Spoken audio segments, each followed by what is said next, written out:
My guest today is Andrew Essex, the CEO of Droga 5, which is one of these hot advertising agencies that everybody hears about, now growing up into a full-service big agency with some blue-chip clients like Coca-Cola and Prudential. One of the things I think a lot of people might know you guys for is this really cool idea you came up with 5 years ago, the Global Tap Project. Do you want to tell us a little bit about that? Sure. UNICEF came to us and pointed out there's this catastrophe in the world. There's a lack of water, lack of clean and accessible water, and that's the #2 killer of children on the planet. And this was news to me. And it was around the time that we were sitting in a restaurant where you can pay $27 for a piece of chicken, right, and you get this magnificent, clean tap water. Right. So the question was, why do we take for granted something that other people are literally dying for? And could we brand tap water? So in a restaurant, you're prepared to pay for your bill, you're prepared to pay for a tip. Why not pay $1 for the clean water you normally get for free? So a very simple mechanism. We believe that people are inherently good, but they're also inherently lazy. Right. So you make it simple for them in a moment they're prepared to pay. Here's $1 for that tap water. All proceeds go to UNICEF to save kids. And what's interesting about this is it's grown nationally and globally now. This year we had Rihanna, Taylor Swift, Selena Gomez, about 50 million Facebook followers, and they're essentially selling their tap water, playing off the obsession with celebrity, raising much more money, much more awareness. But the water scarcity issue is going to emerge as a massive social issue in the 21st century. Yeah, and this is a really interesting idea of using capitalism and capitalism's tools to actually affect positive change in the world. And you see this somewhat with like the Red Project and all these other things. For a brand, how can you leverage that sort of thing? We were talking before we started a little bit about some meaningless messages that are sometimes broadcast by advertisers. Sure. Well, I'll try to give you the short version. I could talk about this for 50 hours, but well, we don't have 50 hours exactly. Fair enough. We're ostensibly an advertising agency that dislikes most advertising. And advertising comes out of the tradition of command and control. You have a captive audience, bombard them with a message, brainwash them until they buy your product. And that worked for a long time. But no one ever really particularly liked the ads, with a few exceptions. That's why people get up to go to the bathroom during the ads.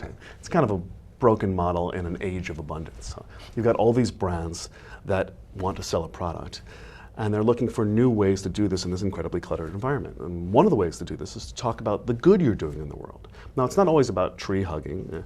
One way to add value to people's lives is also to entertain them. So our core principles is that ads must be positive in the sense that they must add value to people's lives. So you can talk about something you're doing, how you are addressing the global water scarcity issue, how you're helping people who don't have access to clean diapers in the third world, or you can just make them laugh. But you must add value in your messaging if you want to sell more product. Right. Now, when we look at something like Prudential, and I think that's an interesting company from our viewership's point of view. What does the Prudential brand mean in the 21st century? What does it mean going forward, and how do you work with them to make that brand maybe a little more relevant? Sure. Prudential is a great company, one of the premier blue chip American companies. They've been in Newark for more than 150 years. Everyone knows the line, get a piece of the rock. There's a classic case where the message really resonated and stuck. But what does it mean in the 21st century? So this fascinating paradox, everyone knows who they are, no one knows what they do. Are they an insurance company? Are they financial services? Are they annuities, 401ks? Are they real estate? All of the above. So they're this big Leviathan. And they're in a world where things are moving so fast. There are millions and millions of messages. And this new phenomena has happened where dynamism, the sense that you're alive, that you're constantly iterating, that you're changing, if you think about Apple or Google in that sense, is where the action and respect is. And legacy, heritage, is not really resonating with young people anymore. So we were talking before if heritage matters anymore. Of course heritage matters, but it's not sufficient. So you take that heritage and you create a kind of patina of dynamism around that. We're here, we're constantly thinking about you, we're changing all the time.